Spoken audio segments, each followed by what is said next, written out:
All right, let's dive in.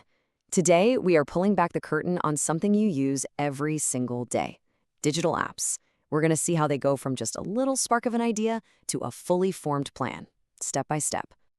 I mean, seriously, have you ever stopped to think about it? It can feel a little bit like magic, right? One day it's just a thought, and the next it's a thing you're tapping on. But it's not magic. It's actually this masterpiece of planning and engineering. So, where does it all begin? You know, long before anyone writes a single line of code and way before any cool designs are mocked up, there has to be a problem to solve.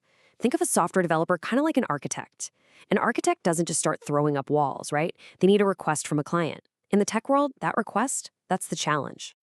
And here's the thing, a good challenge is specific. It's not just, hey, build a weather app. It's build a weather app that does these exact things. The goal has to be crystal clear, like getting the current weather and a 16-day forecast. That clarity, that's the foundation for literally everything that comes next. Okay, so you've got your challenge. Now what? You don't just fire up the computer and start coding. No way. The very first thing a developer does is take that one big challenge and start breaking it down into smaller, much more manageable pieces, just like an architect making their first sketches on a napkin. And here you can see exactly what that looks like. That big idea gets broken down into these core features. Each one of these points becomes its own little mini project. And this is way more than just a to-do list. This is the very beginning of the app's entire structure. And the plan gets even more detailed. See, it's not enough to just say, display current weather. You have to define what weather data actually matters. Temperature, wind, humidity, every single one of these details needs to be thought about right from the get-go. This level of detail is what prevents so much confusion and guesswork later on. Okay, so the plan is taking shape. We know all the features, we know the data points we need, we know what we're building. But that's really just the first piece of the puzzle. The next question is just as important. What tools and materials are we going to use to actually build this thing?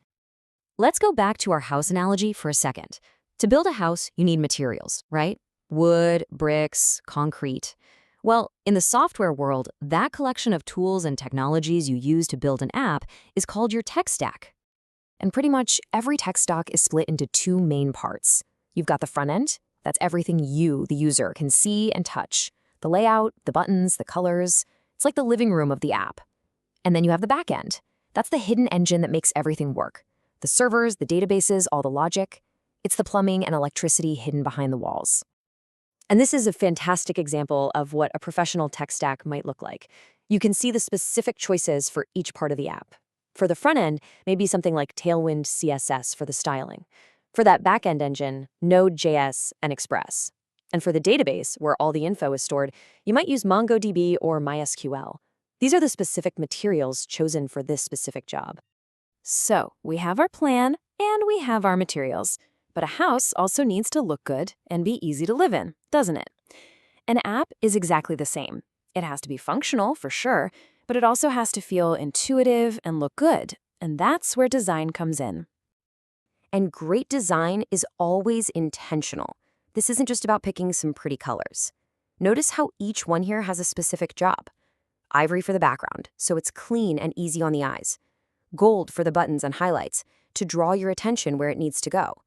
And loyal blue for branding and headers to create a really consistent identity.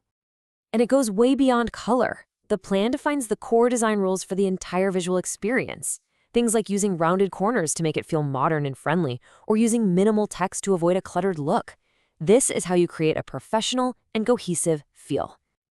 And this is the magic moment. That design decision isn't just some abstract idea on a mood board. It translates directly into a specific line of code. When a developer types BG Gold, they're actually implementing that design rule to use gold for highlights. This is the real, tangible link between the plan and the final product.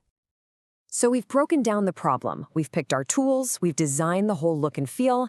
Now it's time to bring all of that together into one single comprehensive document, the master plan, or what developers call the technical blueprint. And just look at how comprehensive this is. A professional blueprint covers absolutely everything, from the 10,000-foot view in the system overview all the way down to the nitty-gritty details of payment flows and security. This document becomes the single source of truth for the entire project. You know, a good plan doesn't shy away from the hard stuff. It actually tackles it head-on.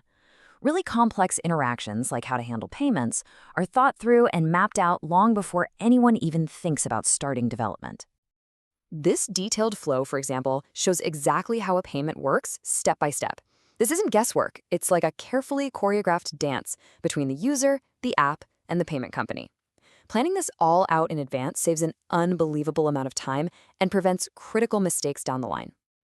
And of course, none of these amazing features matter if the system isn't secure. In today's world, security cannot be an afterthought. It has to be baked into the design from the very, very beginning. A professional blueprint anticipates threats and builds defenses from the start. For example, it'll specify things like JWT authentication, which is kind of like a secure digital key that proves a user is who they say they are. It plans for things like CSRF protection to stop malicious websites from making you do things you don't want to. Every item on this list is a specific defense for a specific threat, all planned out in advance. So, after this whole journey from a simple challenge to this incredibly detailed blueprint, what's the big takeaway here? What is the real job of a developer? It really boils down to this. For many complex projects, the vast majority of the real work happens right here, in the planning and design phase. It's about thinking through every possibility, solving problems on paper, and creating a rock-solid plan before even touching the keyboard to write that final code. I absolutely love this way of putting it. The coding itself isn't the real work. It's just the final step. It's the physical act of translating that incredibly detailed blueprint into a working product. The really heavy lifting was all the thinking that came before it. And that leaves us with a really fascinating question to think about.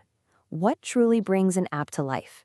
Is it the thousands of lines of code, or is it the careful, deliberate plan that guided every single one of them? Thanks for joining me.